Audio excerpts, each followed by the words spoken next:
അടിമാലിക്കുമളി ദേശീയപാതയുടെ സ്ഥലമെടുപ്പുമായി ബന്ധപ്പെട്ടുള്ള അതിർത്തി നിർണയം ആരംഭിച്ചു. 350 കോടി നീക്കിവെച്ചുള്ള സ്ഥലമെടുപ്പ് പ്രവൃത്തികൾ 2026 മാർച്ചിൽ പൂർത്തീകരിക്കുമെന്ന് എംപി അഡ്വക്കേറ്റ് ഡീൻ കുര്യാക്കോസ് വ്യക്തമാക്കി.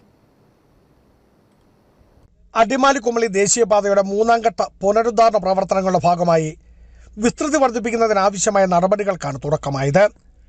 ദേശീയപാത 85 കടന്നുപോകുന്ന അടിമാലിയിൽ തുടങ്ങി കുമളി ചെളിമട വരെയുള്ള ഭാഗത്തെ ഇരുവശങ്ങളും വിസ്തൃതി വർദ്ധിപ്പിക്കുന്നതിനുള്ള പ്രവർത്തനങ്ങൾക്കാണ് തുടക്കമായത്. ആദ്യപടിയായി മുൻപ് അതിർത്തി നിർണയിച്ച് സ്ഥലത്ത് കല്ലുകൾ സ്ഥാപിക്കുന്ന ജോലികൾ തടിയമ്പാട്ട് ആരംഭിച്ചു. 350 കോടി രൂപ നീക്കിവെച്ചിട്ടുള്ളതായും 2026 മാർച്ചിന് മുൻപ് സ്ഥലമെടുപ്പ് പ്രവൃത്തികൾ പൂർത്തീകരിക്കുമെന്നും ഇടുക്കി എംപി അഡ്വക്കേറ്റ് ഡീൻ കുര്യാക്കോസ് പറഞ്ഞു. ദേശീയപാത 185 അടിമാലി കുമളി ഇതിന്റെ വികസന പ്രവർത്തനങ്ങളുമായി ബന്ധപ്പെട്ട് കഴിഞ്ഞ കുറേ നാളുകളായി അതിന്റെ പദ്ധതികൾ മുന്നോട്ട് പോയിക്കൊണ്ടിരിക്കുകയായിരുന്നു. ഇപ്പോൾ 3 ക്യാപിറ്റലിലെ നോട്ടിഫിക്കേഷൻ പുറപ്പെടുവിച്ചതിന് ശേഷം ഇപ്പോൾ ഏതാണ്ട് 8 മാസം ആയിരിക്കുകയാണ്.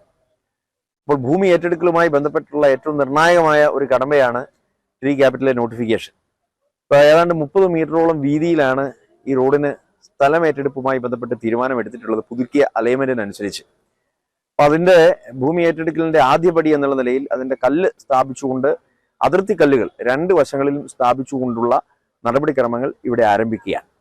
തടിയമ്പാട് എന്തുകൊണ്ട് അതിന്റെ പ്രവർത്തനം ആരംഭിക്കുന്നു എന്ന് ചോദിച്ചാൽ, തടിയമ്പാട് CRIF സേതുബന്ധൻ പദ്ധതിയിൽ ഉൾക്കൊള്ളിച്ചുകൊണ്ടുള്ള പാലം അനുവദിക്കപ്പെടുകയും ഈ നാഷണൽ ഹൈവേയുമായി പഞ്ചായത്ത് അംഗം ആൻസി തോമസ്, പഞ്ചായത്ത് അംഗങ്ങളായ ടിൻഡു സുഭാഷ്, ആലിസ് ജോസ്, പൊതുപ്രവർത്തകരായ AP ഉസ്മാൻ, PD ജോസഫ്, വിജയൻ കല്ലിങ്കൽ, ജോയ് വർഗീസ്, ദേശീയപാതയുടെയും പൊതുമരാമത്ത് വകുപ്പിന്റെയും ഉദ്യോഗസ്ഥർ ഉൾപ്പെടെയുള്ളവർ സന്നിഹിതരായിരുന്നു. Biju Vaishan Parambil, Idukki Vision News, Idukki.